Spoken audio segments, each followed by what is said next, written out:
আজকে দেশি ছোট আলু দিয়ে আলুর দম তৈরি করে দেখাবো। এটি ভাত, রুটি, লুচি, পরোটার সঙ্গে খেতে খুবই ভালো লাগবে। বিশেষ করে রুটি, লুচি, পরোটার সঙ্গে খেতে তো জাস্ট অসাধারণ লাগবে। আলুর দম তৈরি করার জন্য আমি একটি বিশেষ মশলা ব্যবহার করব। এই মশলা ব্যবহার করে যদি আলুর দম তৈরি করা যায় তবে এর স্বাদ কিন্তু দ্বিগুণ বেড়ে যাবে। এই মশলাটা তৈরি করে রাখলে কিন্তু আপনারা যে কোনো রান্নায় ব্যবহার করতে পারবেন। প্রথমে এখানে কতগুলো দেশি আলু আমি সেদ্ধ করে নিয়েছি। ছোট ছোট দেশি আলুগুলোকে সেদ্ধ করে নিয়েছি। এবার এগুলোকে ছুলে নেব। মশলা তৈরি করার জন্য দিয়ে দিচ্ছি গোটা জিরে, গোটা মৌরি মানে মিঠা জিরা যেটাকে বলে, আর দিয়ে দেব গোটা ধনে আর একটি শুকনো লঙ্কা। এবার এগুলোকে শুকনো খোলায় ভেজে নেব। শুকনো খোলায় ভেজে এগুলোকে গুঁড়ো করে নেব। এই মশলাটা তৈরি করে কিন্তু আপনারা রাখতে পারেন এবং যে কোনো রান্নায় ব্যবহার করতে পারেন। এবার কড়াইতে দিয়ে দিচ্ছি তেল। তেলটাকে একটু গরম করে নিতে হবে। তেল গরম হয়ে যাওয়ার পর ফোড়নে দিয়ে দেব একটি তেজপাতা, একটি শুকনো লঙ্কা, হাফ চামচ পরিমাণ গোটা জিরে। এবার ফোড়নটাকে একটু ভেজে নেব। ফোড়নটা ভাজা হয়ে যাওয়ার পর একটি টমেটোকে কুচিয়ে নিয়েছি, সেই টমেটো কুচি দিয়ে দিলাম। টমেটো কুচির পরিবর্তে কিন্তু এখানে আমরা টমেটোটাকে পেস্ট করেও ব্যবহার করতে পারেন। আর দিয়ে দিচ্ছি 1 চামচ পরিমাণ আদা বাটা। এবার সবগুলোকে বেশ ভালো করে ভেজে নিতে হবে।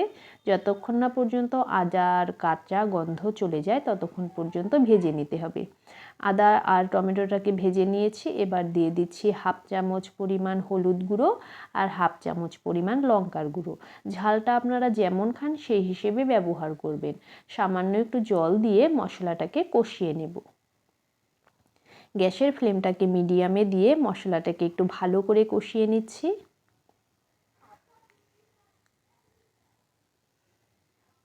মশলাটা দেখুন কষানো হয়ে গেছে, মশলা থেকে তেল ছেড়ে দিয়েছে। এবার এর মধ্যে দিয়ে দিচ্ছি মটরশুঁটি আর দিয়ে দেব ছুলে নেওয়া আলু। এবার মটরশুঁটি আর আলু মশলার সঙ্গে বেশ ভালো করে একটু মিশিয়ে নিচ্ছি। সব উপকরণগুলোকে একটু 2 মিনিট সময় নিয়ে ভালো করে মিশিয়ে নেব। দিয়ে দিচ্ছি স্বাদ অনুসারে লবণ আর 2টি চিড়ে নেওয়া কাঁচা পাকা লঙ্কা। আবারও সব উপকরণগুলোকে ভালো করে মিশিয়ে দিলাম।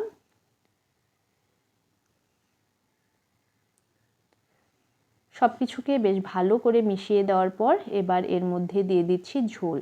ঝোল দিয়েও সব কিছুকে আবারও ভালো করে মিশিয়ে দেব। এবার ঝোলটাকে বেশ ভালো করে জাল করে নিতে হবে। ঝোলটা দেখুন বেশ ভালোভাবে ফুটে উঠেছে। এটা কিন্তু রেডি হয়ে গেছে। একটু এই পর্যায়ে একটু সামান্য একটু ঝোল রাখতে হবে, কারণ ঠান্ডা হওয়ার পর কিন্তু আরও ঝোলটা টেনে যাবে। এবার যে মশলাটা ভেজে গুঁড়ো করে নিয়েছিলাম তা 1 চামচ পরিমাণ দিয়ে মিশিয়ে দিলাম। এবার নামিয়ে সার্ভ করে নেব।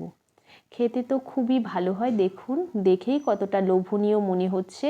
একবার তৈরি করে খেয়ে দেখবেন, খুবই ভালো লাগবে। আর যদি রেসিপিটি ভালো লাগে থাকে তবে একটি লাইক করে দেবেন, কমেন্ট করে জানাবেন কেমন হলো। এটা আপনারা ব্রেকফাস্টে, ডিনারে, রুটি, লুচি, পরোটার সঙ্গে একবার তৈরি করে খান, খুবই ভালো লাগবে। আর এই মশলাটা তৈরি করে রেখে দেবেন, যে কোনো রান্নাতে ব্যবহার করে দেখবেন, রান্নার স্বাদ কিন্তু অনেকটাই বেড়ে যাবে। তবে আজকে এখানেই শেষ করছি। ভালো থাকবেন, সুস্থ থাকবেন। ধন্যবাদ।